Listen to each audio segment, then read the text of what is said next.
नमस्कार. श्री स्वामी समर्थ.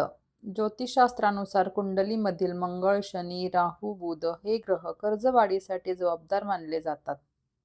मंगळ जर दूषित किंवा 6व्या स्थानात असेल तर कर्जाचे कारण बनतो. मंगळ 6व्या स्थानात असेल तर व्यक्ती घाई-गडबडीमध्ये, रागात आणि चुकीचे निर्णय घेतो. राहूमुळे पैशाची हाव निर्माण होते, त्यामुळे व्यक्ती अवाढव्य कर्ज काढतो.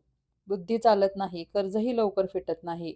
लाभ आणि हानीत दोन्ही वेळी टोकाचे निर्णय घेतले जातात. बुध ग्रह खराब असेल तर हिशोब चुकणे, करारात चुका होणे आणि त्यामुळे व्यवसायात तोटा होणे अशा गोष्टी होतात. त्यामुळे कर्ज काढण्याची गरज पडते. शनीमुळे आर्थिक अडथळे निर्माण होतात. त्यामुळे कर्ज काढावे लागते व काढलेले कर्ज लवकर फिटतही नाही, दीर्घकाळ चालू राहते. कुंडलीतील 6वे स्थान हे कर्ज, रोग आणि शत्रूचे स्थान आहे. या स्थानावर जर पापग्रहांची दृष्टी असेल तर व्यक्ती सतत कर्जाच्या ओझ्याखाली राहते. 12वे स्थान हे खर्चाचे, दुसरे स्थान हे धन आणि 11वे स्थान हे लाभाचे असते. या स्थानांवर शनी आणि राहूची दृष्टी पडली तर उत्पन्न कमी आणि खर्च जास्त अशी परिस्थिती निर्माण होते.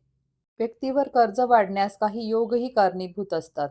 त्यातला पहिला योग म्हणजे गुरु चांडाळ योग. जेव्हा हा निर्माण होतो तेव्हा गुरु आणि राहूची युती होते. तेव्हा व्यक्ती चुकीची गुंतवणूक करतो, चुकीचे आर्थिक निर्णय घेतो आणि कर्ज वाढते. दुसरा योग आहे ऋणयोग. जेव्हा दुसऱ्या स्थानाचा स्वामी 8व्या स्थानामध्ये गुरुशी योग बनवत असेल, तेव्हा पितृदोष किंवा वारसा हक्काने मिळालेले कर्ज तुमच्यावर येण्याची शक्यता असते. तिसरा योग असतो ग्रहण योग. चंद्र आणि सूर्यासोबत राहू केतू जेव्हा येतात, तेव्हा मानसिक अस्थिरतेमुळे चुकीचे निर्णय घेतले जातात. आर्थिक ताण वाढत जातो आणि त्यातून कर्ज घेतले जाते. कर्जवाढीसाठी दशा, गोचर ही जबाबदार असतात. जेव्हा शनीची महादशा किंवा अंतर्दशा सुरू होते, तेव्हा कर्ज खूप वाढते. तेव्हा 7.5मध्ये शनी 6व्या किंवा 12व्या स्थानावरून जातो, तेव्हा जुनी कर्ज वसुलीसाठी लोक मागे लागतात. त्यासाठी परत एकदा नवीन कर्ज घेतले जाते. या सर्व कर्जमुक्तीसाठी काही खास उपाय जर केले, तर कर्जापासून नक्कीच मुक्तता मिळते. हे जर उपाय केले तर कर्ज फिटते, व्यक्तीवर परत कर्ज घेण्याची वेळ येत नाही. हे उपाय सांगण्यापूर्वी जर तुम्ही चॅनलला सबस्क्राईब केले नसेल तर सबस्क्राईब करा आणि व्हिडिओ जर आवडला तर एक लाईक नक्की करा. कर्जमुक्तीसाठी ज्योतिषशास्त्रामध्ये 6वा भाव ऋण, 8वा भाव अडचणी, 12वा भाव खर्च, दुसरा आणि 11वा भाव धन याचा विचार करून काही उपाय सांगितलेले आहेत. त्यातील पहिला उपाय म्हणजे ज्योतिषशास्त्रानुसार मंगळवारी कर्ज घेऊ नये. फेडायला कठीण जाते. या उलट मंगळवारी कर्जाचा हप्ता फेडा म्हणजे कर्ज लवकर फिटते. दुसरा उपाय, कर्ज फिटेपर्यंत रोज एकदा दिवसातून कधीही हनुमान चालिसाचे पठण करा.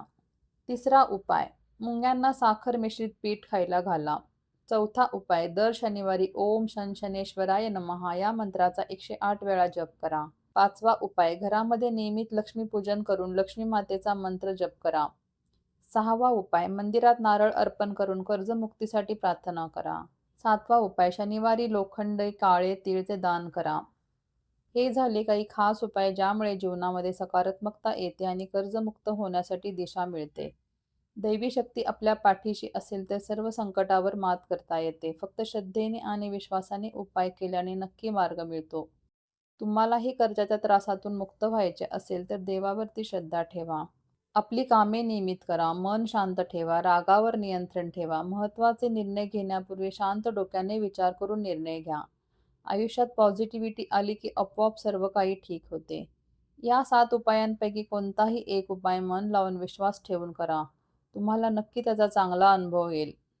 काही चांगले अनुभव आले असतील तर कमेंटमध्ये नक्की सांगा. व्हिडिओ जर आवडला तर एक लाईक नक्की करा आणि चॅनलला सबस्क्राईब करा. श्री स्वामी समर्थ.